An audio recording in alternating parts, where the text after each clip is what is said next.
നീ എന്താ കൊച്ചെ കരയുന്നേ? അപ്പൊ താൻ വിവരൊന്നും അറിഞ്ഞില്ലേ? ഇല്ല, ഞാൻ വരാനല്പം വൈകിയല്ലോ. എന്താ കാര്യം? ആ പെൺകുട്ടി വേറെ ഏതോ ഒരുത്തന്റെ കൂടെ ഒളിച്ചോടി പോയി. അവളും എന്റെ മോനെ ചതിച്ചടോ. ദേ നിക്കണ നിപ്പ് കണ്ടില്ലേ?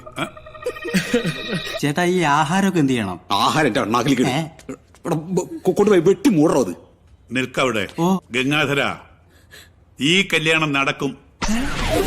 എങ്ങനെ? നിനക്ക് സമ്മതമാണെങ്കിൽ നീ നിശ്ചയിച്ച മുഹൂർത്തത്തിൽ തന്നെ ഈ കല്യാണം നടത്തും. അല്ലെങ്കിൽ ഞാൻ നടത്തിക്കും. എങ്ങനെ നടക്കുന്നു പറ ശ്രീധര. നിങ്ങൾക്കൊക്കെ ഇഷ്ടമാണെങ്കിൽ എന്റെ മകളുടെ കഴുത്തിൽ നിന്റെ മകൻ താലി കെട്ടും. സമ്മതം, 100 വട്ടം സമ്മതം.